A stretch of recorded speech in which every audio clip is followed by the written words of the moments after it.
Hi, I'm Liron Cohen. And I'm Mimi Torchin. And you're listening to Lady Parts TV, the podcast. Whee!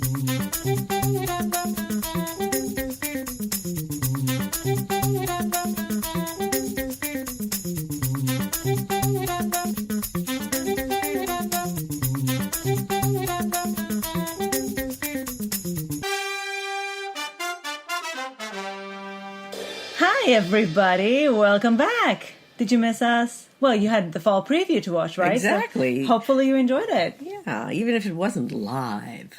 Why are you so quiet today? My nose is so... by the way, I'm... we know everybody knows Everybody who we are. knows who we yeah. are. The whole world. I'm very nasal today. It's high allergy season, and we allergies. live in the middle of the woods here in Martha's Vineyard, and I tried to pull up some ragweed the other day, and it was like Sisyphus pushing a rock up a mountain. It's just endless, so... So anyway, we're happy to be back. We have some stats for you, not many because we're in between seasons now, between summer and fall. So now it's kind of like no man's land on television a little bit. We can always find things to watch. We do, but a lot of the time it's old stuff. So this is why the stats, it's not a huge amount of shows today. We have 9 shows, out of which 5 were written or co-written by women, which is 55%, pretty impressive. And 3 directed, which is 33%, not the worst, not the best we've ever had. I have to say that while we weren't doing this... yes, I know, we had a lot of shows. I kept going, look, it's written by... It's directed. But I said, everyone said, I'm on vacation. So... Alrighty, so the first thing we need to tell you is that we really, really tried our best. We tried so hard to listen to you. You kept asking, watch Orange is the New Black, watch Orange. It's gotten better. Well, it was kind of in stages. First you said season 6 was better than season 5. So we said in order to get ourselves ready for season 6, let's watch the last episode of season 5, which was not bad. It wasn't unbearable. Actually, I thought it was pretty good. Okay. So we decided, okay, good, so we can go into season 6. Season 6, first episode. Oh, God, it was so bleak. We just hated it. It was so stupid and bleak and awful. So I went on and I said, no, I can't do this. So you guys came back and said, no, start with episode 4. It gets much better. Now I know why you chose episode 4, because Alex comes back. But let me tell you guys, Alex is not enough. Not enough. No. And anyway, Alex has lost her luster for me. Yeah, and Piper has long ago lost her luster. And then, we go into, so episode 4 wasn't that bad. Episode 5, really? Oh, God, really? We hated every second of it. Defecation in the washer. No. Here we are in maximum security, and it's like the Marx Brothers, the Marx Brothers version of Oz. I think the fatal problem for this show is that it's 95% filler. People talk about shit that we don't care about. Nothing actually happens. Everybody is stupid. And if it does happen, it's awful. Right. The guards are disgusting. Everybody is stupid. It's just a bad show. Yeah, and here's the other thing. We've gotten really spoiled watching Wentworth. The Wentworth's worst episode is like an Oscar-winning movie compared to, so far, the best thing we've seen in the last couple of years on Orange is the New Black. I'm not just comparing Orange is the New Black to other prison shows. I'm comparing Orange is the New Black to a show that I actually want to spend my time watching. Yes, and we liked it very much the first couple of seasons. The first 2 seasons were good, but then it just completely lost its way. It lost it lost its purpose. It doesn't know what it is or what it wants to be, and it's pretty disgusting most of the time. The sad thing is that Netflix pretty much give their shows free range, and they give them full hour episodes, and some shows do so much with that, as we're soon going to talk about the next show, and Orange just doesn't oh God, we have a whole hour to fill. What the hell are we going to do with that? Exactly. Let's talk about something. That's the way the show feels. Yeah. Oh my God, we have a whole hour to fill. Well, let's just see what we can do. Yeah. And what you can do is shit. So literally. So I'm afraid this will probably be our final review of Orange is the New Black, because I can't see ourselves ever actually bringing ourselves to watch it. Maybe if Kate Blanchett joined the season as a guest star, we would. So now, from the ridiculous to the sublime. Completely, and I do mean sublime. Yes. We finally watched Glow. Now, it's our new obsession, and we cannot wait for the next season. We finished it in like 3 days. Yeah, we watched 2 seasons on Netflix. Well, I mean, it's half-hour episodes, 10 episodes a season, but we watched it in 3 days, and we couldn't wait to get more. Oh, my God. And I have been trying to get Liron to watch this show almost from the beginning because it got great reviews. Everybody loved it. I read a few articles on it. She said, it's about women's wrestling. I said, it's about actors and making a women's wrestling show. Now I understand that, but the only thing I can say is maybe their promotion was not very good because I didn't get that. All I knew was his women's wrestling. Yes, but I'm your wife who you love and admire and trust. I don't remember you really being on my ass about that. But anyway, nevertheless, here we are. It's because we watch so much. Here we are. Here we are. And we are in aglow. love. Aglow. Aglow with love for Glow, which you must watch. It's on Netflix. It's on Netflix, and everybody, let's face it, has Netflix. Pretty much. It's created by Liz, I guess it's Flahive, Flahive, and Carly Mensch. And there are just a plethora of women in front of the screen. All women. Behind the screen. It's so women driven, but the men are great that we see. The revelation of this show is Alison Brie as Ruth, the main character. Or Zoya the Destroyer. Zoya the Destroyer from my motherland of Russia. And now she played Pete's wife on Mad Men. On Mad Men, I can't remember. Hardly Trudy. Recognizable. Yeah, really taken out of one period and into another. Into another period, and in this one she thrives. Well, she's given so much to do. The fabulous Betty Gilpin plays Debbie, who you might remember from Nurse Jackie. She was yes, and she was also in. Wasn't she in? She was in Masters of Sex. Masters of Sex. Yeah. She's been in many things, and she is a fabulous actress. She plays. What's her name? She's the American. Oh, yes, Liberty Bell. Liberty Bell, yes, the all-American girl wrestler. Mark Maron, who's a stand-up comic mostly and very well-known in that realm, plays Sam, who's the director. And he's fantastic. Sometimes you just want to punch him in the nose, but he's really a great guy. But this is what I have to say about all the characters, all of them. They're by the way. all lovable. Even when you don't like what they're doing, even when you're angry with them, you just love them. It's such a sweet-natured show, as opposed to Orange Is the New Black, which is a sour show. Yeah, but let's not. Let's move on. Yeah. And Chris Lowell, who was Private Practice, he was Dell. Yes, and he was such a nebbish. Yes. And here he plays Bash, who's the producer, a rich boy spending his mother Elizabeth Perkins' money, which she gives him reluctantly. He's so adorable. He is. And he can be also very touching. Very touching storyline. So sweet. And Mark Egan, who plays also an alumni from Mad Men. He plays Rich, who is Betty Gilpin's husband. Well, yes, he's the okay. So the show is premised on these two friends, best friends, Ruth and Debbie, Alison Brie and Betty Gilpin, and they're actresses. Well, she's an actress, and I guess they're both actresses. She's on a soap, and she's a struggling actress. Of course, right, and a very struggling Ruth actress. And they have a big fight over something. You'll find out. Yes, we're not going to tell you. And then they both get the opportunity to be on this new women's wrestling show that is, it's almost public access, but not quite. It's as if you're, I don't know, they don't really have them now. This is the 80s, but your local station, which has programming of its own. Especially on Saturday morning. Yeah. So what's important to remember is that this is the 80s, and the show captures the 80s so well. Brilliantly. And this is an 80s baby here. Yes, and I loathe the 80s. I have a deep affection for the 80s. I just loathe the 80s, but in spite of the fact that I hate everything 80s. And for me, it's because of the fact I love everything 80s. I hate everything 80s. I adore this show, and I appreciate the attention to detail. Yes, you have to appreciate. It's just the set decoration, the costumes. It's and even at some point they do a music video type of like heal the world, make it a better,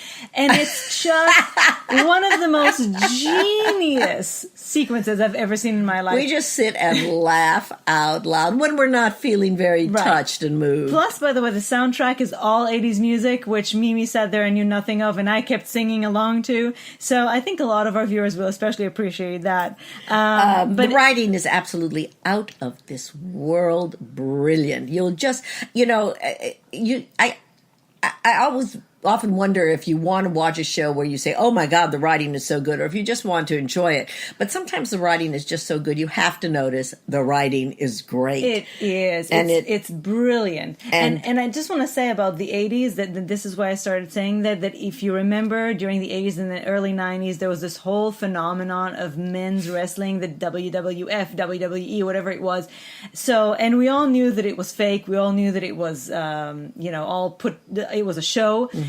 So this is the woman's version of it, and it's actually based on a true story. Yes. I'm assuming loosely, but they had to be so creative because they had a lot of obstacles in front of them. But just to see the physicality, the things these people, and some of it is stunts, but a lot of it is their own. Yes, work. Most of them do their own work, and there's no way you can fake some of this stuff. Right. And you have to fake it. It's the learning curve, which is so much fun, and the growing sisterhood, which is so beautiful. They all have to live together in a motel. This is not a spoiler of any kind. No. This is, by the way, there is a lesbian storyline that develops in season 2 when with the arrival of a new character called Yolanda, played by Shakira Barrera. She's fabulous. So it's also a women of color lesbian, right? And Sunita Mani. Artie, she's a lesbian, and they make her play a terrorist. They're so offensive because all of them they play to the stereotype. There's a large, fantastic black character, Kia Stevens plays Tomei, who you just will fall madly in love with, and she has to play welfare queen. And it's all supposed to be an ironic play on the stereotypes of all these exactly. They're supposed to be offensive, yes, and a lot of them, the triumph over. Their adversity, right. So, but they do face some pushback on these stereotypes. Anyway, watch it. Don't wait a second. Go now, after we're done with the podcast, and watch the entire thing. Yes, don't wait till your wife absolutely... No, really don't. I can tell you from experience. Gives you a wrestling move, throws you on the ground, pins you down. In a chokehold. And makes you watch it. Well, we are just in love, I can tell you. Can you tell? We're still in the glow. Yeah. Even 2 weeks after we're done with it, I just keep thinking, I wish we had another glow tonight. Yeah. So we can't wait for the new season to come. I think we have a long way to wait. I think it's probably going to be around next June. But we're jealous of you if you haven't seen it yet. That you're gonna love it so much. Now, by the way, before we move on to the next show, I would just want to say, after many of you implored us, and we were all there for it, yes. But we finally had enough of a gap, a window, a window of opportunity. We're finally watching Call the Midwife. We've only started now, so we're probably only 4 episodes into it. We love it. It's, again, talk about a loving, sweet period drama with lovely, nice, beautiful people. So you can probably expect us to talk about it at some point, but we're very much early stages. Yes. But thank you again, all of you, for recommending. Yes. All righty, and since we're talking about Call the Midwife, we have another British show to recommend, a new one, new one, brand new, on the BBC, and it's called The Bodyguard. No, just Bodyguard. The Bodyguard is the movie with me and Kevin. Exactly. You will not see Richard Madden carrying Keeley Hawes running off the stage with her in his arms. Well, who knows? That would be an interesting... I Will Always Love You plays in the background. But there is a possibility because, well, anyway, it's starring Keeley Hawes, who we adore, with a terrible hairdo, I might add. But she looks hot. She looks hot because she is hot, and she's playing the Home Secretary in Britain, and she's a very powerful woman. She's, I guess, on the right. Yes, very far on the right, and she's very pro-war and homeland security and anti-terrorism. So. The man who's assigned to be her bodyguard, her personal protection officer, is Richard Madden, who, by the way, many of you will remember as Robb Stark. In Game of Thrones, I'm assuming. In Game of Thrones. if you know who Robb Stark is, you know who Game of... And if you don't, it doesn't matter. He plays David. And Gina McKee, who we all like and see in many things, she plays Anne. And I think she's going to figure in the very long heavily, run, I think, yes. And... he's a war veteran, so very badly scarred and wounded, both mentally and physically. Right, and he is having trouble in his marriage. He has children. Well, he's having problem readjusting. Yes, absolutely. But his work gives him but she stands for everything that he hates. Everything he's against. And so there's also this subplot of he's in charge of protecting her, but is he also her biggest threat? Yes. There are many different layers to this show. It is a very tricky show, but in the best possible way. Yes. It will keep you guessing. You don't know what's going on all the time.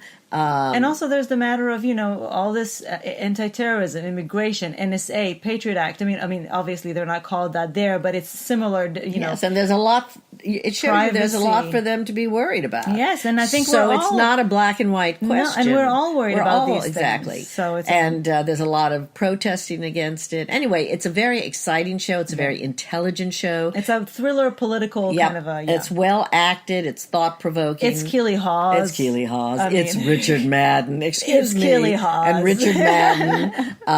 Because, listen, there are a lot of Game of Thrones people out there. And it's Keeley Hawes. And Richard Madden. So Bodyguard. Yeah, watch it. On the BBC. Currently just aired its third episode out of 6, so you can catch up. Highly recommended.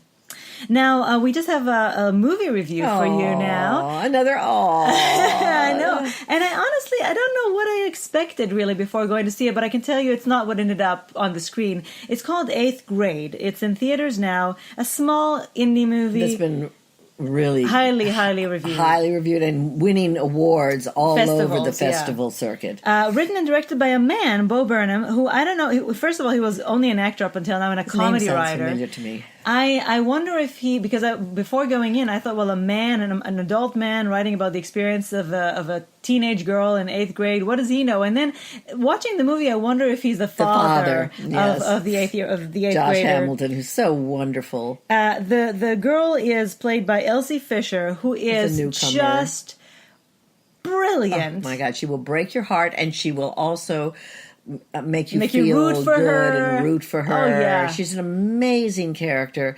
It made me reflect on my this is middle school, junior high school years for me, and I realized I had it easy. I really had it easy. Well, so it's this girl who, this is her last week in 8th grade, and she's going to transfer to high school after that, and she's had a terrible year. She's a very introverted, very quiet girl. And she's really trying to put herself out there because she's actually a cool girl. Yep. Who just really doesn't know how to do these social interactions. And it's first of all, it's sweet and it's touching. Yes, it is. Even the mean girls aren't that mean. Yeah, nobody's really bad. Even there's a scene there that you're worried that something really bad is going to happen. But even there, that doesn't go all the way there. But what watching this, I realized that on one hand, these kind of teenage experiences are so universal because I think we watch it and many of us relate in one way or another as a parent or as a child.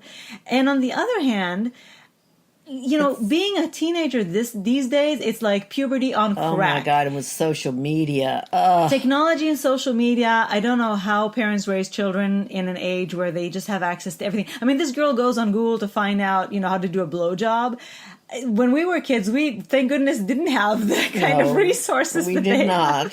But then on the other hand, you see them do drills for mass shootings, but the universality is you see them under their desks, which in my day and age, we used to do in case there was a nuclear bomb. Right, and in my day and age, if a bomb fell on you, just get under your desk, and everything duck will be and fine. cover, and you will be fine. Or you'll think you're fine until you're ash. And in my day and age, which I think still goes on in Israel, we had drills to go to the shelter because we had bombs, we had rockets, we had all these things. Ever was it thus. Right, so there's always something. Mm-hmm. But then again, every era just feels so very different because they deal with different things. And I think especially, though, the social media thing and the internet and sexting and expecting girls to send nudes. And there's a couple of characters who never take their eyes off their screens, even when they communicate. Which, by the way, I mean, I just think about kids in my own family. It's the same thing. And me sometimes. And you sometimes. I was thinking, I mean, yes, I referred to that when I said kids in my own family. No, I'm just kidding. I'm just kidding. But it's true. Sometimes living with you is like living with a millennial who's always on her phone. But no, I mean, really, from kids I know in my family who you barely get them to look up from their screens. And I don't know how parents deal with it. If you're a parent, by the way, I'm really curious. How do you deal with that? Anyway, the acting is wonderful. There's some kids in there. This little girl is going to be a star. Girl, yes. She is just amazing. She is. And she's so natural. It's the sweetest thing. Josh Hamilton, who is always sweet, he's just the world's greatest dad. Yeah. Let me just say that. And he raises her on his own. On his own. So and it's a really, really, really beautiful hour and a half. Go watch it. And you will feel good. And I really, really urge you to go see it in the movie theater if you can, because I really want this movie to get a... Yeah, there were 6 people, including us, at 5 o'clock at the Capewalk Theater. I mean, it's a small movie. But I think it was a good beach day, maybe. And it's a small movie. I don't even know that it's playing in all cities around the country. But if you have the ability, or later on, if you can get it on demand. Support it. Yeah, really do. And you'll enjoy it. Go watch it with your kids, especially if you can. 8th grade in theaters now. So... this was our first podcast coming back. Wow! This was fun. Yeah, I know, right? Because we were holding on to just the shows that we really wanted to talk to you about. There have been many things we could have talked to you about. Yes, in these we still watch hours and hours and hours and hours and hours of television, including the U.S. Open. Yes, but we've been also binging on some older shows, and we're watching some movies. Now that our nights are pretty, in terms of network television, pretty empty. It's just about Elementary is about Elementary all in there the is. Center. Oh, in the Center. Oh my Which God. we will talk to you about soon, because there are only 2 episodes left, and this season has been so good. If you haven't been watching The Sinner on USA, catch up so we can talk about the finale together in a couple of weeks. I know, always. And all of the new fall shows will be starting in a couple of weeks, so we'll have so much to talk about. Oh my God, yes. Anyway, thank you for joining us again. Have a great weekend. Yes, and happy fall. And if you're going back to school, enjoy that. And write to us, as always, ladypartstv@gmail.com. And otherwise, we will see you next week. Bye. Bye.